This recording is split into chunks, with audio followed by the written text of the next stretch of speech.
He stood at the threshold of a dream, forged in Florentine marble and soaring ambition. 62 rooms, 44,000 square feet, a palace built to house a dynasty, conceived to defy the very notion of impermanence. For 4 years, $2 million had flowed into this colossal undertaking, each stone laid, each panel carved, a testament to a man who believed he could bend destiny to his will. Yet, as the grand doors of Elm Park swung open, a whisper of a different future, a darker echo, seemed to precede him through the silent, echoing halls. This is the story of a fortune built on the raw power of progress, only to be threatened by the ruthless currents of Wall Street, a monument to success, born in an era of unparalleled greed and cutthroat ambition, where the highest pinnacles often cast the deepest shadows. What hidden costs lay beneath the gilded surfaces? What treacherous currents flowed beneath the foundations of this hard-won triumph? Before we delve into this captivating saga, tell us in the comments, where are you watching from today? Now, let's journey back to a coastal town in 1820, where a legend began to take shape. The air in Norwalk, Connecticut, in the nascent summer of 1820, carried a pervasive scent of salt and freshly cut timber, a tangible reminder of its identity as a thriving coastal town. It was into this environment, on August 14, 1820, that LeGrand Lockwood was born. The young boy's formative years were spent observing the relentless parade of vessels, from schooners laden with lumber and fish to larger merchant ships arriving from distant ports, their sails billowing against the expanse of the Long Island Sound. Each ship was a transient silhouette, laden with the promise of burgeoning prosperity and the stark reality of fortunes both painstakingly amassed and swiftly lost to the unforgiving tides of commerce. His father, Benjamin Lockwood, a respected local merchant, epitomized the town's commercial spirit, his business acumen etched into the ledger books and the steady flow of goods through Norwalk's docks. LeGrand's mother, Elizabeth Kellogg Lockwood, represented an even deeper connection to the town's history, her lineage tracing directly back to Daniel Kellogg, one of Norwalk's founding figures. Yet, even as he absorbed the rhythms of his ancestral home, young LeGrand's gaze frequently extended beyond the familiar horizon of Connecticut, past the gray-blue waters of the Sound, toward the distant, pulsating energy of Manhattan. He perceived it as a crucible, where men transmuted paper into gold and ephemeral dreams into towering empires of stone, a world far grander than the modest port he knew.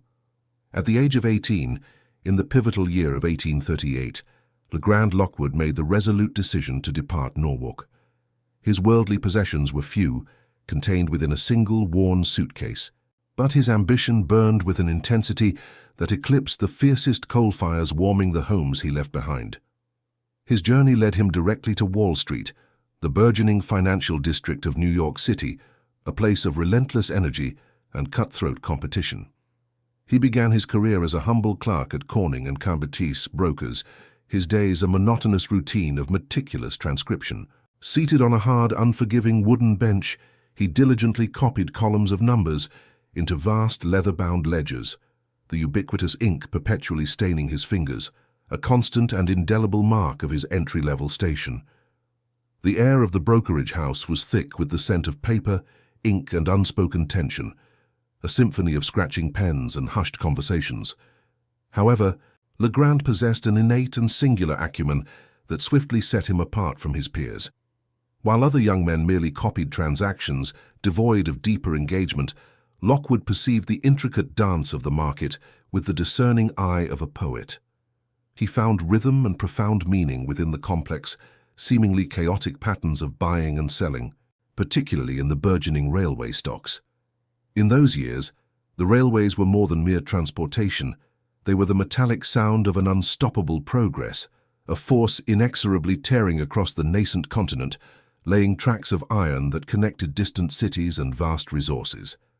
Lockwood, with an intuitive and almost prescient grasp of its potential, learned to dance to its accelerating, resonant tempo, understanding that the future of American commerce lay along those gleaming steel lines. By 1842, a mere 4 years after his arrival in the unforgiving milieu of Wall Street, and at the remarkably young age of 23, LeGrand's unwavering dedication, keen intellect, and unparalleled insight had already propelled him to the distinguished position of junior partner at Genin and Lockwood Brokers. This professional ascent, rapid and remarkable, was paralleled by a significant personal milestone in the same year. He married Anne Louisa Benedict. Anne Louisa, then 19, was the daughter of a prominent New York editor, Seth Williston Benedict, whose own family roots, much like LeGrand's, had originated in Norwalk before relocating to New York in 1832. She possessed an understated, silent dignity, characterized by her dark, perceptive eyes and a quiet strength that would become her hallmark in the decades that followed. This composed grace served as a subtle yet powerful counterpoint to her husband's more overt, driving ambition. Their family quickly began to burgeon, mirroring LeGrand's professional growth. Their first son, LeGrand Jr., arrived in 1844, followed 2 years later by Williston in 1846. A poignant shadow briefly touched their lives with the infant death of Roswell, a loss that etched the first shared scar of profound grief onto the hearts of the young parents. Despite this sorrow, the family continued to grow. Henry was born in 1852, Arthur in 1856. Then Anna Louise, who, like Roswell, tragically did not survive childhood. Florence arrived in 1859, and Edwin, their youngest, completed the family in 1863. As the Lockwood children grew, their burgeoning number was eclipsed only by the even more rapid and exponential growth of LeGrand's financial empire. In 1857, at the age of 37, he established Lockwood and Company, a brokerage house that swiftly ascended to become one of Wall Street's most reputable and respected institutions. His unwavering specialization remained railway stocks, a sector he had mastered with an almost uncanny foresight. His strategic investments included a particularly significant stake in the Lake Shore and Michigan Southern Railway, a vital artery that was instrumental in connecting New York to the nation's burgeoning industrial heartland, particularly the burgeoning Great Lakes region. By 1863, Lockwood's influence within the financial world was undeniable and far-reaching, culminating in his election as treasurer of the New York Stock Exchange. This prestigious position placed him at the very pinnacle of American financial hierarchy, a true titan among the titans of capital. In that same pivotal year, he embarked on a voyage to Europe, not for leisure, but for a mission of profound national importance, to sell Union war bonds, vital for financing the ongoing Civil War. He moved through European capitals, negotiating with seasoned financiers, his American directness cutting through layers of old-world formality. From this formidable endeavor, he returned even wealthier, his pockets laden with European capital, and his eyes gleaming with the triumph of a man who had not only touched but had decisively conquered the zenith of the global financial world.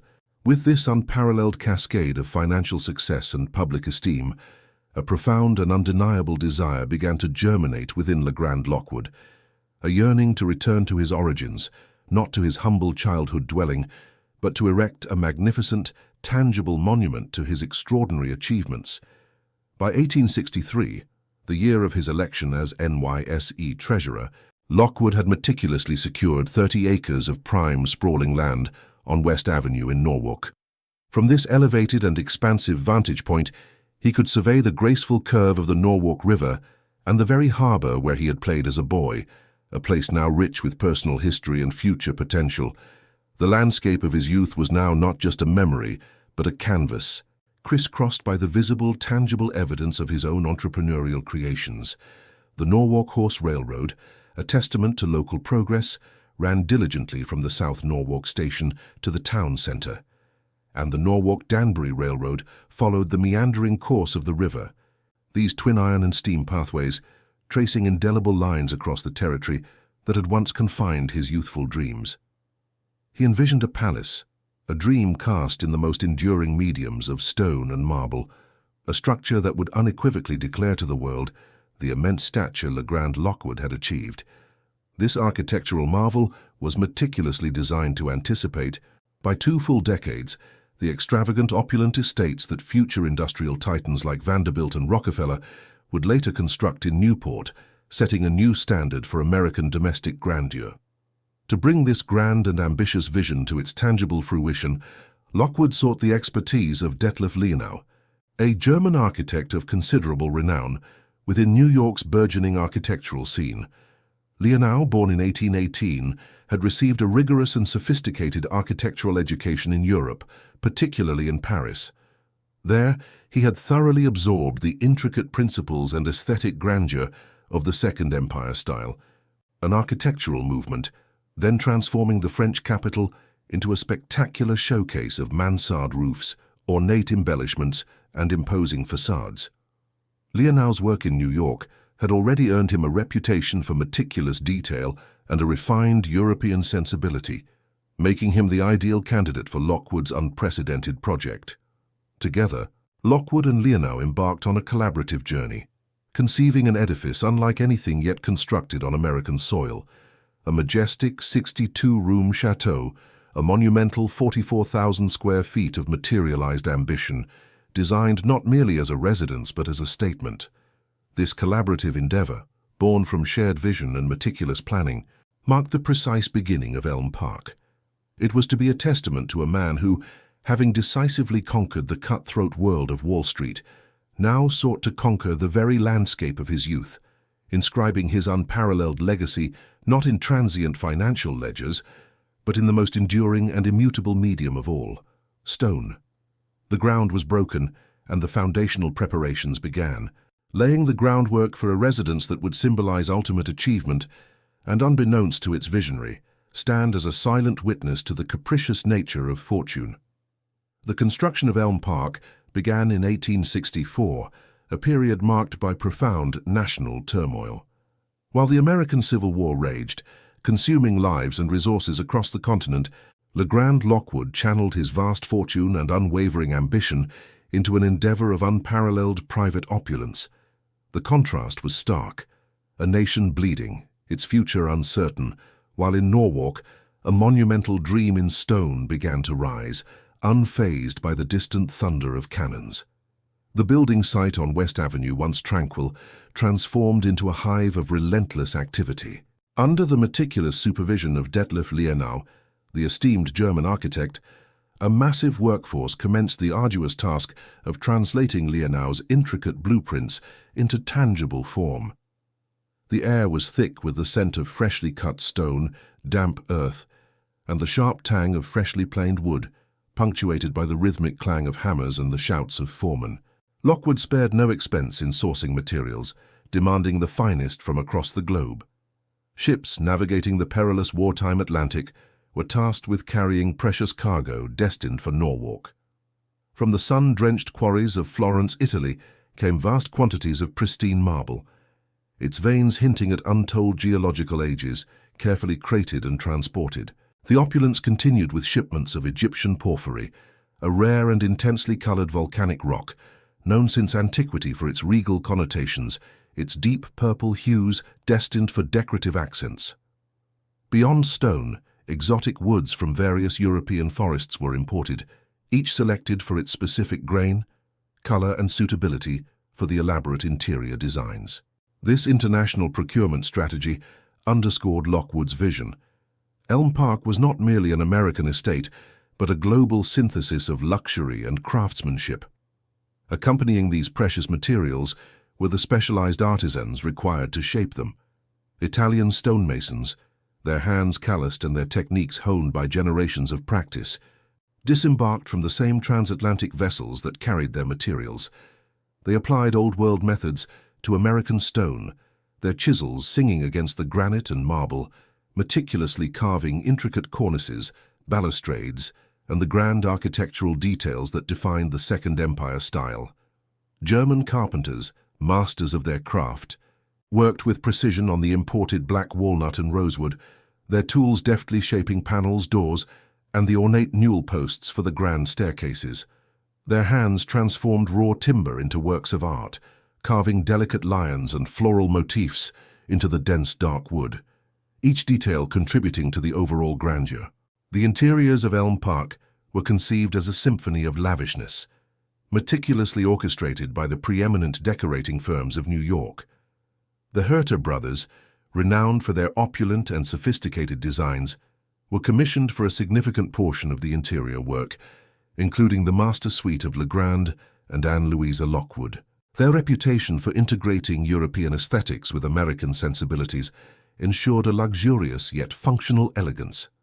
Léon Marcotte, a celebrated French decorator and cabinet maker based in New York, contributed his refined touch to other principal rooms, imbuing them with a distinct Parisian flair through custom furniture and intricate woodwork.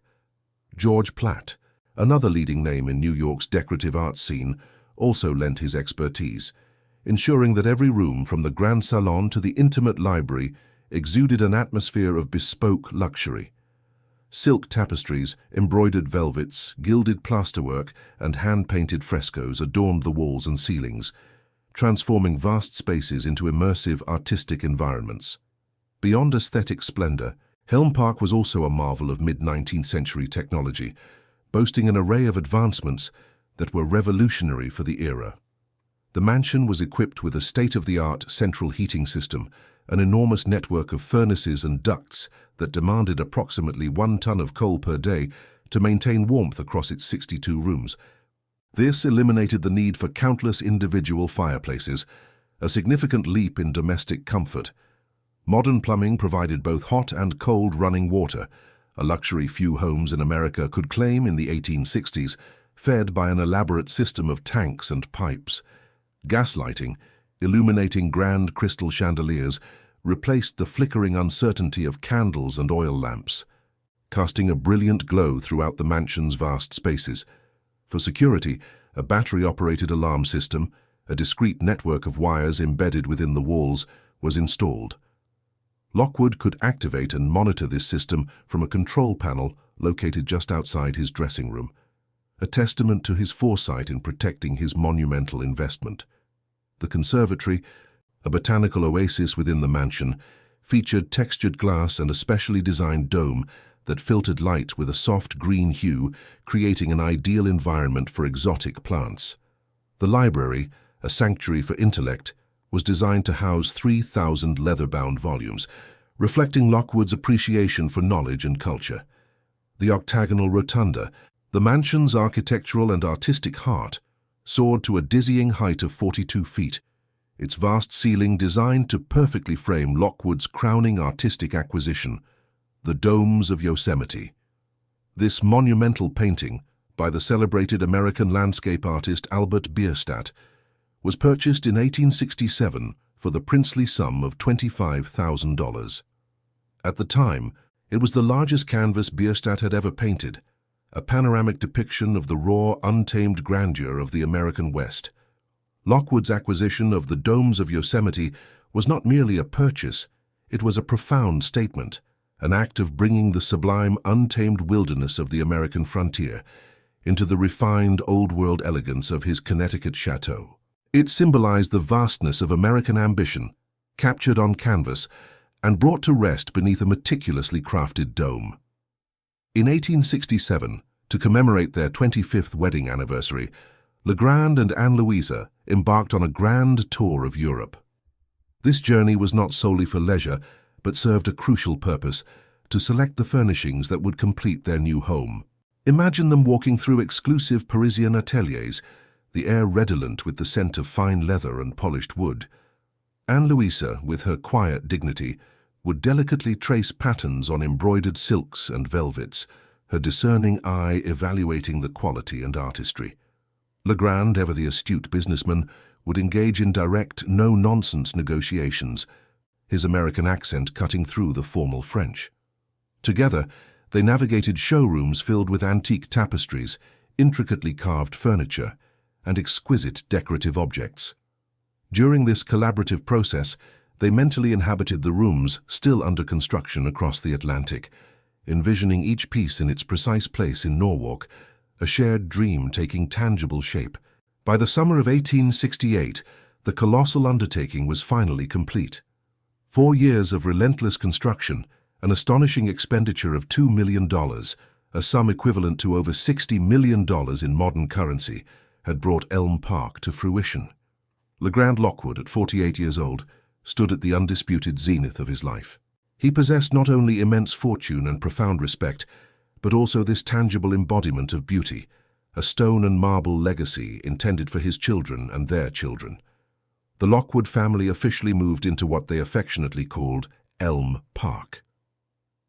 Anne Louisa, now the elegant mistress of this vast domain, walked through the corridors for the first time as its owner, her quiet footsteps echoing softly against the polished parquet floors. The younger children, Florence and Edwin, then 9 and 5, along with their older siblings, raced through the grand staircases, their joyful voices echoing in the magnificent rotunda like birds in a cathedral, filling the immense spaces with the sound of nascent life. That summer was, in every sense, golden. Elm Park became a vibrant hub of social activity. They hosted elaborate dinners in the formal dining room, its walls panelled in rich mahogany and adorned with intricately carved black walnut doors, the soft glow of gaslight reflecting off polished silver and crystal. The music room, furnished with a grand piano and a harp, frequently resonated with melodies that drifted through the open doors, a testament to the family's appreciation for the arts. The men would retire to the billiard room, its walls painted in a masculine palette of black with grey and gold accents, a secluded space designed for cigars and quiet conversation, distinct from the more public, ornate rooms. Anne Louisa, with her characteristic silent grace, presided over these gatherings, moving through the vast network of rooms as if she had been born to such luxury. Yet both she and LeGrand remembered Norwalk when it was merely a modest port town, not the elaborate backdrop for their realized dreams of stone. This period of serene prosperity, however, was as brief as it was brilliant, a gilded prologue to the unforeseen challenges that lay just beyond the horizon. The very foundation of this immense fortune, rooted in the volatile soil of Wall Street, carried with it an inherent fragility that would soon be tested. The golden summer of 1868, spent amidst the nascent grandeur of Elm Park, proved to be a fleeting and radiant interlude in LeGrand Lockwood's otherwise ceaseless professional life. The meticulously restored parquet floors, the awe-inspiring 42-foot-high rotunda, the carefully chosen European furnishings, every exquisite detail represented a profound personal victory, a tangible monument to a lifetime of audacious ambition. Yet, the very source of this magnificent fortune, the insatiable and unforgiving engine of Wall Street, never truly slumbered. Its insistent, almost hypnotic demands, its ceaseless churn of capital, risk, and ambition, exerted an irresistible pull on Lockwood. In August of 1869, barely a year after his family had settled into the quiet elegance of their Connecticut chateau, Lockwood, then 49 years old, felt the familiar, inexorable tug of Manhattan. He returned to the city, plunging once more into the maelstrom of high finance, a world of intricate negotiations and treacherous power plays, a stark and jarring contrast to the tranquil opulence of his newly completed home. Wall Street in 1869 was less a marketplace and more a coliseum of raw, unbridled capitalism. The air itself seemed to crackle with the palpable energy of speculation, rumor, and the crushing pressure of enormous sums of money changing hands with dizzying speed. It was an arena where traditional notions of integrity, while ostensibly valued, were often relegated to a secondary concern, eclipsed by a ruthless singular acumen for profit. Here Lockwood, a man whose reputation for honesty and shrewdness was unquestioned, found himself increasingly enmeshed in a dangerous high-stakes game of power. He was forced into direct confrontation with figures whose methods often diverged sharply, even fundamentally, from his own steadfast principles. Foremost among these formidable adversaries were two titans of industry, each with their own distinct brand of ruthlessness, Jay Gould and Cornelius Vanderbilt. Jay Gould, a financier whose brilliance was matched only by his profound lack of scruple, was already widely referred to as the Mephistopheles of Wall Street. His slight stature belied a mind of immense cunning and a will of iron, driven by an insatiable hunger for control. Gould was, at that very moment, meticulously orchestrating an audacious plan to construct a vast, interconnected railway empire, an intricate network that he envisioned stretching from the bustling docks of New York all the way to the distant, uncharted reaches of the Pacific coast. To realize this grand, almost imperial vision, he understood he needed to consolidate control over key rail lines. Lockwood's Lakeshore and Michigan Southern Railway, a vital artery connecting New York to the nation's burgeoning industrial heartland, particularly the Great Lakes region and its burgeoning resources, represented a crucial, indispensable piece of Gould's complex puzzle. The initial negotiations between Lockwood and Gould commenced with the customary formality expected in high finance. Yet beneath the polite, measured exchanges, a palpable and unsettling tension simmered. On a warm August evening, the discussions transitioned from the austere, imposing offices of Wall Street to the more opulent, yet equally strategic, setting of Delmonico's, one of New York's most exclusive and prestigious restaurants. Amidst the delicate clinking of silver against porcelain, the rich aroma of fresh oysters and prime beef, and the deep sheen of claret-stained mahogany tables, Lockwood and Gould engaged in hours of intense, meticulously calculated bargaining. Lockwood, a man who built his fortune on integrity and an acute understanding of market fundamentals, understood the intrinsic value of his railway holdings. He knew the Lakeshore was a prize asset. Gould, however, possessed a predatory intelligence, a master of psychological manipulation and subtle, almost imperceptible coercion. He presented a compelling offer, skillfully framing the acquisition not merely as a profitable transaction, but as a strategic alignment, a necessary consolidation that would ostensibly benefit both parties within the rapidly expanding railway landscape. He spoke of synergy, of shared prosperity within a dominant railway network. Despite his intrinsic distrust of Gould's ethically ambiguous methods, a distrust rooted in Lockwood's own rigid moral compass, he was also a pragmatist, acutely attuned to the shifting, often volatile tides of the market. After long deliberation and weighing the risks of refusing such a powerful figure, Lockwood ultimately accepted the deal. He agreed to sell his substantial interest in the Lakeshore and Michigan Southern Railway to Gould, believing he had secured a favorable outcome and had deftly navigated a complex power dynamic with a formidable, dangerous opponent. He saw it as a calculated risk, a necessary maneuver in a world of sharks. However, the ruthless world of railroad magnates was not only populated by opportunistic figures like Gould, it was dominated by even larger, more unyielding forces. Cornelius Vanderbilt, the venerable Commodore, was the undisputed iron-willed titan of American transportation, a man whose formidable will was as unyielding as the very iron rails he meticulously controlled. He had been simultaneously and independently maneuvering with his characteristic aggression to gain control of the very same Lakeshore and Michigan Southern Railway, viewing it as an absolutely essential component to his own rapidly expanding, monopolistic network.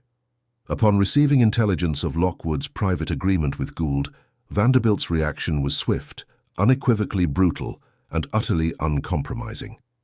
Defeat was not a concept he merely disliked. It was an insult to his very being, an affront to his power that he would not tolerate. In a calculated and devastating counterattack, the Commodore leveraged his immense power, his vast network of brokers, and his seemingly bottomless resources, launching a ferocious, sustained assault on the shares of the Lakeshore Railroad. He began aggressively dumping his own substantial holdings onto the open market, deliberately triggering a massive, panicked sell-off. The price plummeted with alarming and unprecedented speed, dropping precipitously from $120 per share to a mere $95 in a matter of days, sending shockwaves through every brokerage house on Wall Street. Suddenly, Lockwood, a man whose meticulously constructed financial edifice had, until recently, seemed utterly unassailable, found himself teetering perilously on the precipice of personal bankruptcy. His carefully diversified empire, largely reliant on the perceived stability of his railway investments, was now critically exposed, bleeding value with every passing hour. The internal struggle for Lockwood must have been immense.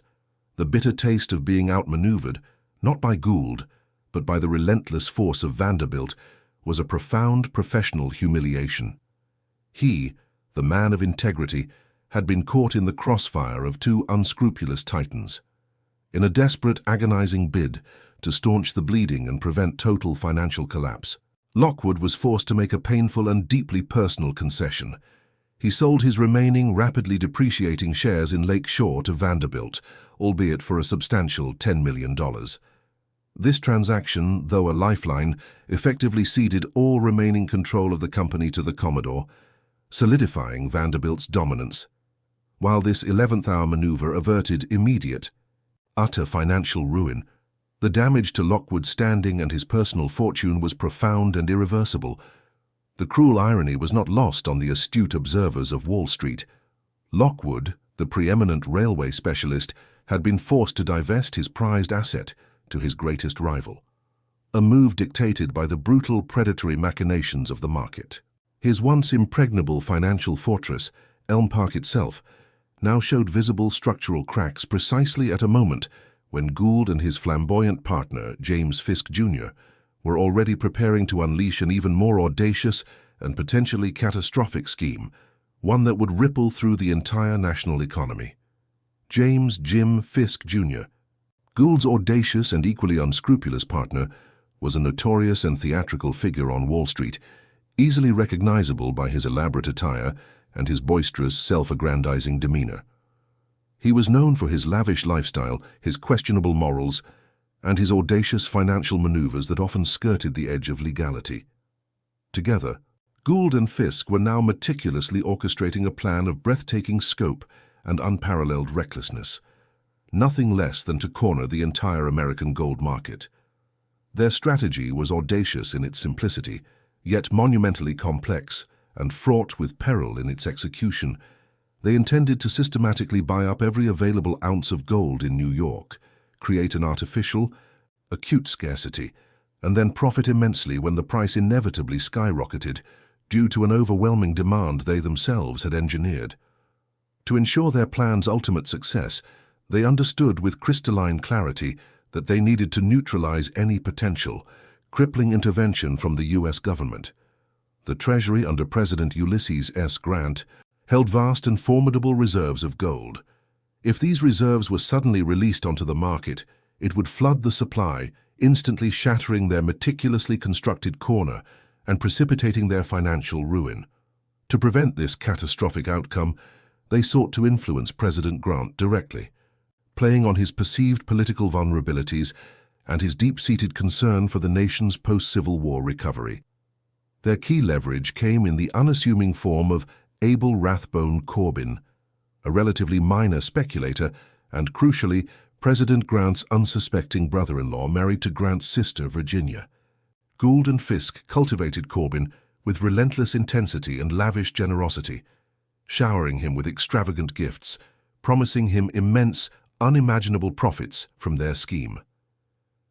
Through Corbin, they aimed to subtly, but decisively, persuade the president that any government intervention, specifically the sale of Treasury gold, would harm the nation's struggling farmers, disrupt the delicate balance of the national economy, and undermine the nascent recovery from the Civil War.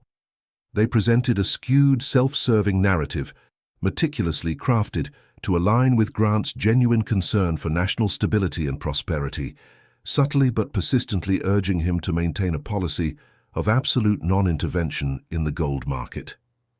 Unbeknownst to Grant, his familial connection, a bond of trust and affection, was being ruthlessly exploited to facilitate a massive, predatory financial manipulation that would ultimately shake the foundations of the American economy.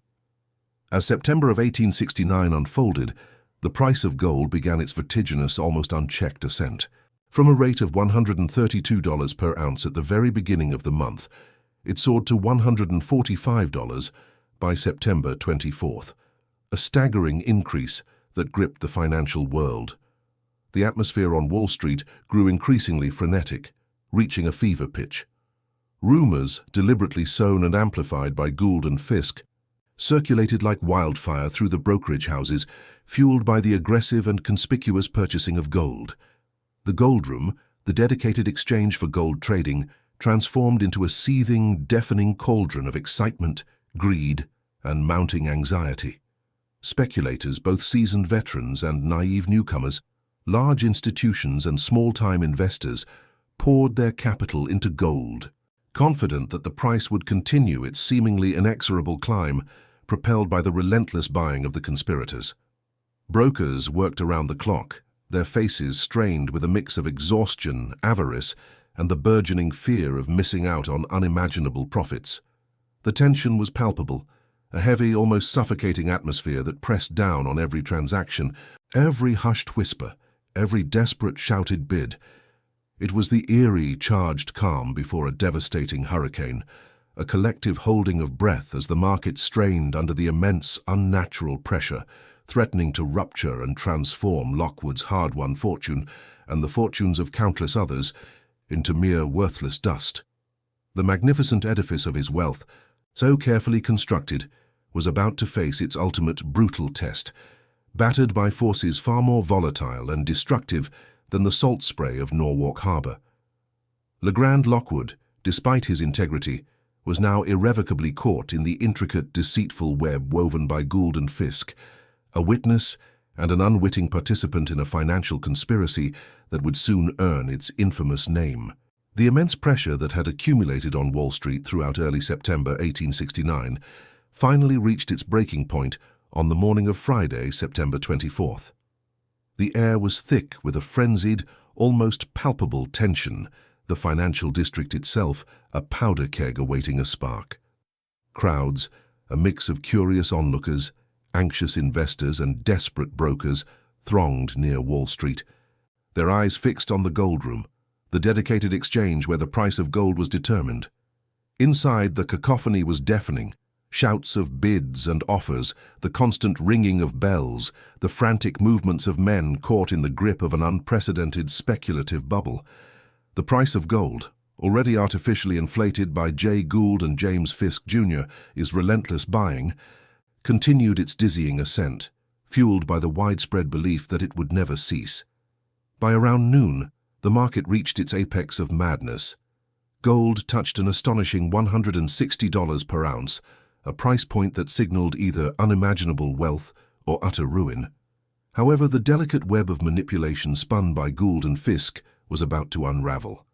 President Ulysses S. Grant, finally alerted to the full extent of the conspiracy, orchestrated by Gould, Fisk, and his own brother-in-law Abel Corbin, and recognizing the catastrophic implications for the national economy, had made a decisive, albeit belated, move. He issued an unequivocal order to George S. Boutwell, his Secretary of the Treasury, sell $4 million in federal gold reserves. Boutwell executed the command without hesitation. The news hit the gold room like a physical shockwave. The effect was immediate and cataclysmic. In a matter of minutes, the price of gold, which had peaked at $162, crashed violently, plummeting to $133. The speculative bubble burst with a devastating roar that echoed beyond the marble halls of Wall Street, rippling across the nation. Speculators who had mortgaged everything, borrowing heavily to buy gold at inflated prices, watched in horror as their entire fortunes evaporated in a terrifying, irreversible descent. Brokerage houses, once pillars of financial strength, swiftly buckled under the weight of unpayable debts and margin calls, closing their doors one after another. The economic devastation was not confined to New York. It spread like a contagion. The value of wheat, a staple crop for American farmers, plummeted by 30%, ruining agriculturalists across the country and destabilizing the fragile post-Civil War economy. That day, September 24th, 1869, became infamously known as Black Friday, America's first true financial panic of national scope, a brutal lesson in the perils of unchecked speculation. LeGrand Lockwood, despite his reputation for integrity and his cautious nature, was not spared from the wreckage. His firm, Lockwood & Company, a respected institution with 25 years of history and $5 million in capital, found itself irrevocably intertwined with the market's collapse. The cascading failures of other firms, the unpaid debts, and the sheer scale of the panic dragged Lockwood & Company into the abyss. The firm, a testament to his life's work, was forced into bankruptcy.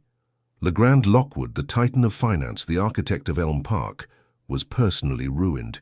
Yet, even in the face of such profound, public devastation, Lockwood exhibited an unwavering dignity that set him apart from his more unscrupulous contemporaries. While others fled or made desperate, self-serving maneuvers, Lockwood maintained his composure. When questioned by a reporter amidst the chaos, his response was direct and imbued with an integrity that defied the prevailing atmosphere of panic and avarice. "Our creditors express very kind sentiments," he stated, his voice steady despite the tremor of his world. "What I shall do I cannot exactly say, but, sir, in any event I intend to do what is right."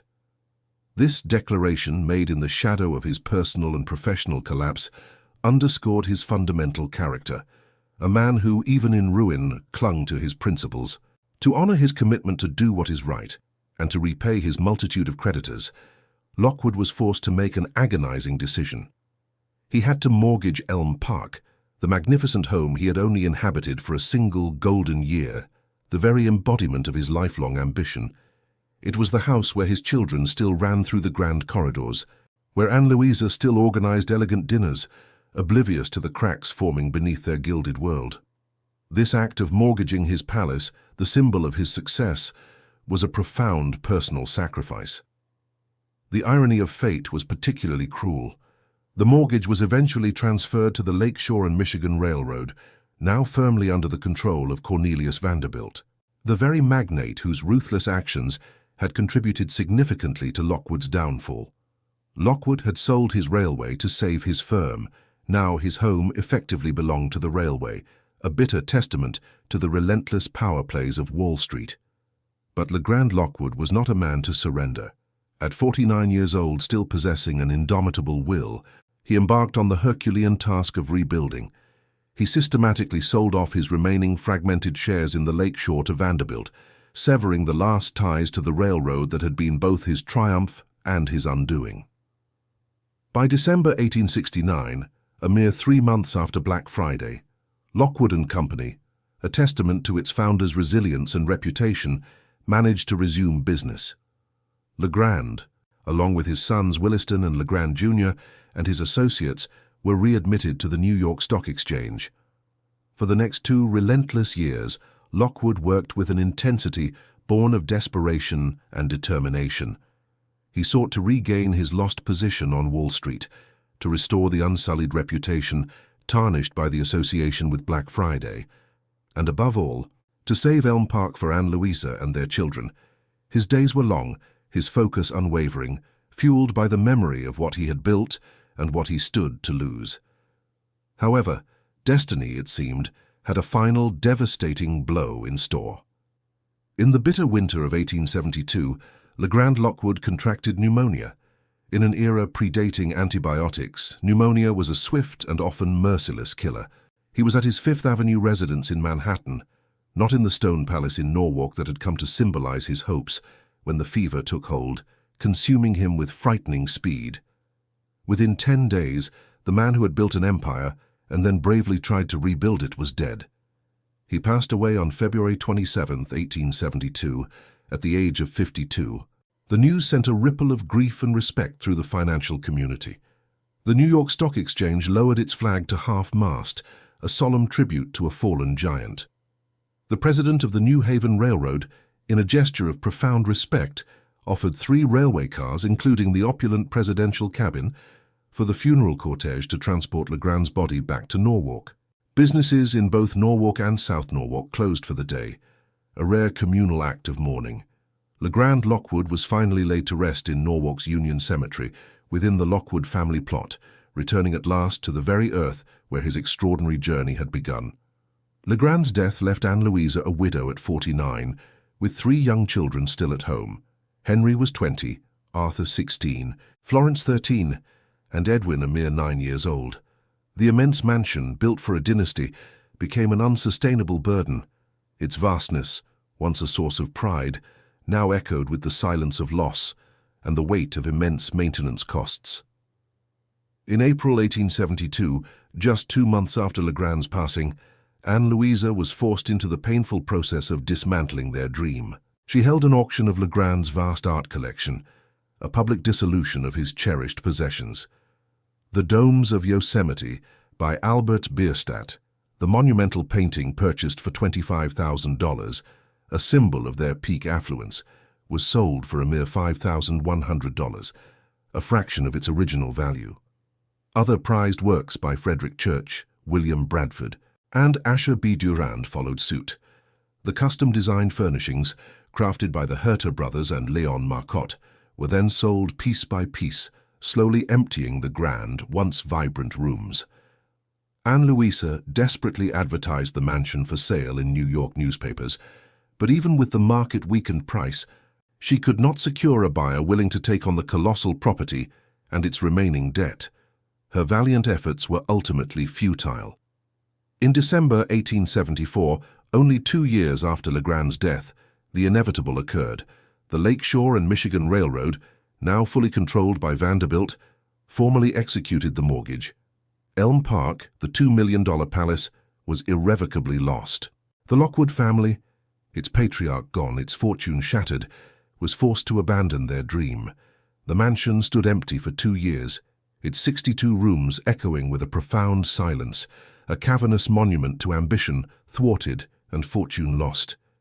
The intricate parquet floor of the rotunda, once vibrant with life, became scuffed and worn by the footsteps of curious visitors who peered into the empty grandeur, its once lustrous pattern barely visible beneath layers of dust and neglect, a poignant symbol of a dream that had turned to ashes. The Lockwood's palace, Elm Park, stood empty for 2 years, its 62 rooms echoing with a profound silence, a poignant monument to ambition thwarted. Its next chapter began in April 1876, when Charles Lockwood-Mathews, a wealthy retired New York provision dealer, acquired the estate. Mathews purchased the property for $90,000, a mere fraction of the $2 million LeGrand Lockwood had invested, reflecting the mansion's depreciated value. Charles, along with his wife Rebecca Thompson Mathews, their 4 children, Lily, Florence, Charles Thompson, and Harold Chauncey, and Rebecca's father and brother, moved into the mansion in June 1876, filling its silent halls with new life.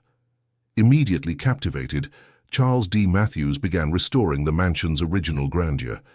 He sought out Anne Louisa Lockwood, purchasing many of the bespoke carpets and handcrafted items directly from her, an act that not only reinstated a measure of the mansion's original splendor, but also offered solace to the dispossessed widow. Mathews envisioned a long, stable future within Elm Park. However, fate, which had dealt so cruelly with Lockwood, was no kinder to Mathews. In May 1879, barely 3 years after acquiring the property, Charles suffered a sudden and fatal stroke. His death, while Rebecca and Florence were traveling in Europe, reinforced for some the emerging idea of a curse upon the magnificent house, mirroring Lockwood's brief tenure. His funeral was held in the mansion's music room, a space designed for joy, now consecrated by sorrow. Rebecca Mathews, however, displayed remarkable resilience, perhaps buoyed by greater financial resources than Anne Louisa Lockwood. She did not sell. Instead, she chose to remain, transforming Elm Park into a cherished summer refuge for her family for decades. She became the matriarch of the estate, nurturing generations within its storied rooms. Lily Mathews, married to William M. Martin, saw her second daughter, Edith, born within the mansion. Florence Mathews never married, dedicating her life as a devoted aunt, a quiet, consistent presence in the grand house. Charles Thompson Mathews, the eldest son, also remained unmarried and forged a distinguished career as a renowned architect. He authored influential books on architecture, used as texts at Yale, Harvard, and Columbia, and notably designed the Lady Chapel at St. Patrick's Cathedral in New York, leaving his own indelible mark in stone upon the city that had both enriched and ruined his predecessor. Harold Chauncey Mathews, the youngest son, also grew up within the mansion. Through weddings, births, anniversaries, and Christmases, decades of ordinary life unfolded within these extraordinary walls. The laughter of children from both the Lockwood and Mathews lineages echoed through the same corridors, connecting 2 distinct family histories through the shared experience of the house. When Charles T. Mathews died in January 1934, Florence, then 79, though retaining the family townhouse on Fifth Avenue, chose to make the Norwalk house her permanent residence. Despite the immense maintenance costs, she lived there alone with her staff. the last direct inhabitant of the Mathews dynasty until her death in 1938. Florence Mathews had lived connected to the property for 62 years, witnessing its long second act. Following Florence's passing, her brother Harold, along with Lily's 2 daughters, first leased the property to the city of Norwalk in 1939. 2 years later, in 1941, the family definitively sold the mansion to the city for $170,000, using a state bond for public park purposes. The mansion, conceived as the lavish home for a dynasty that barely lasted 4 years, had finally ceased to be a private residence. However, its public status did not guarantee peace. The city, lacking a clear vision, repurposed the building for mundane municipal needs. Its elegant rooms became storage for voting machines, lawnmowers, and municipal offices. Over the years, remaining original furnishings were sold off, further stripping its splendor. By 1959, the City Council announced plans to demolish the mansion to make way for a new city hall. The building, hailed as one of the earliest and finest examples of Second Empire country houses ever built in the United States, faced imminent destruction. This threat galvanized 16 taxpayers who formed the Common Interest Group. They initiated legal action, sparking one of Connecticut's most significant preservation battles.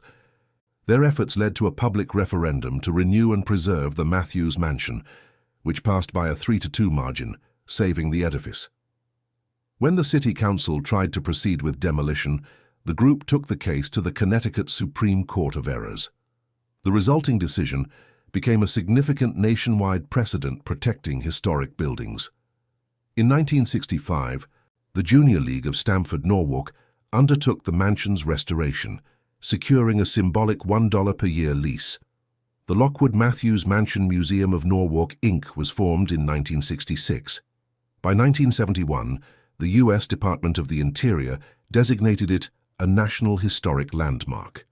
Over decades, rooms were painstakingly restored, reclaiming the opulent splendor LeGrand Lockwood had envisioned. Today, in 2025, after an $18 million renovation completed in 2023, the Lockwood-Mathews Mansion Museum stands proudly in Mathews Park. 4 floors now boast modern heating, electricity, archival space, an educational center, and an advanced alarm system discreetly integrated. Visitors walk through the same rooms where Anne Louisa Lockwood hosted dinners, where Florence Mathews aged in solitude, and where generations of children played, unknowingly traversing a home built on a lost fortune. The rotunda still soars 42 feet, and the lion-headed newel posts, carved over 150 years ago, remain. The parquet floor, once obscured, now gleams. Marble statues by Randolph Rogers, 1868, depicting Edwin and Florence Lockwood as children, have been reacquired. An original $165,000 sofa has returned. The house slowly reassembles, memory by memory. Yet even perfect restoration cannot reclaim what was truly lost. LeGrand Lockwood never saw his children grow old in those rooms. He had 4 seasons of happiness before ruin. Charles Mathews had even less, 3 years before his death. 2 men, 2 dreams. 2 lives cut short in a house built for generations. The tragedy of the Lockwood-Mathews Mansion is not supernatural. It's the common curse of ambition. We build for eternity, but live in instants. The marble survives while flesh perishes. The mansion remains solid and indifferent, hosting tourists, schools, and filmmakers. It was the Men's Association in The Stepford Wives, appeared in House of Dark Shadows, and was a location for Netflix's Mr. Harrigan's Phone. It continues to play itself, always the shadowy mansion, always a setting for mysteries. But the true mystery is simpler and sadder. Why do men build palaces for futures they will never live to see? Why did Lockwood gamble everything on stone? Why did Mathews buy another man's failed dream only to die before inhabiting it? Perhaps because the alternative, not to dream at all, is unthinkable. Perhaps a boy watching ships needed to prove his life mattered, that his mark would be deeper than sand. And it is. The mansion still stands when thousands of contemporary homes are dust. Visitors still admire the marbles he imported, Gaze into the rotunda he imagined. What survives are not the people, but the beauty they created, the craftsmanship they commissioned, the vision they made real. Anne Louisa died homeless, but her house teaches generations about what $2 million and an unrestrained dream could build. Florence Mathews lived and died there, and the park bears her family's name. The mansion teaches that dreams outlive us in glory and tragedy, that beauty has its own life, independent of our destinies. A house built for dynasties can teach history. One man's failure becomes another's summer home, both ephemeral compared to the stone they leave behind. The mansion is there on West Avenue where Lockwood once stood. The Norwalk River still runs, the harbor still receives ships, and within the stone walls, the rooms wait, always ready to tell their story, not of ghosts, but a truer, more chilling tale, about how long it takes us to build and how little time we have to live in what we construct. The magnificent mansion, once lost to ruin and abandoned to silence, eventually found a second, though equally brief, period of private splendor under the stewardship of Charles D. Mathews. His premature death, echoing Lockwood's own truncated fate, seemed to reinforce the whispered lore of a persistent misfortune. Yet, Rebecca Mathews, demonstrating an indomitable will, defied despair. She preserved Elm Park for future generations, transforming it into a cherished summer retreat that cradled her family for decades. This era of quiet grace, a stark contrast to its tumultuous beginnings, eventually yielded to municipal ownership, a transition that tragically threatened the mansion's very existence. Yet, through an extraordinary impassioned grassroots effort, this architectural masterpiece was salvaged from the brink of demolition, securing its future as a public museum and a revered National Historic Landmark. Its restored rooms, once exclusive to a select few, now welcome countless visitors, each step resonating with the echoes of lives long past. The narrative of the Lockwood-Mathews Mansion, from its audacious conception in grand ambition to its eventual rebirth as a public trust, offers more than a mere chronology of events. It stands as a profound testament to the ephemeral nature of human endeavor against the enduring permanence of stone. Here, two men, each driven by a singular consuming vision, poured their fortunes and their lives into an edifice meant to outlast them, only to discover the cruel brevity of their own tenures. The true haunting within these walls is not of spectral figures, but of the silent, inescapable paradox etched into every marble surface. That the dreams we painstakingly sculpt into existence inevitably outlive our laughter, our sorrows, and even our very names. This house, a silent vessel of history, continues to absorb and reflect the aspirations of its creators, a stoic witness to the relentless march of time, reminding all who walk its halls that even the grandest monuments ultimately belong to the currents of history, not solely to their individual architects. Considering the profound ambition and the ultimate fate of both LeGrand Lockwood and Charles Mathews, what do you believe is the enduring legacy of a house built for generations, yet lived in so briefly by its visionary masters? Share your reflections in the comments below. If the intricate tapestries of ambition, fate, and architectural grandeur intrigue you, explore another story of Gilded Age titans and their magnificent, often troubled legacies by watching our next video. Don't forget to like this video and subscribe to Old Money Chronicles for more deep dives into the enduring stories behind America's most historic estates.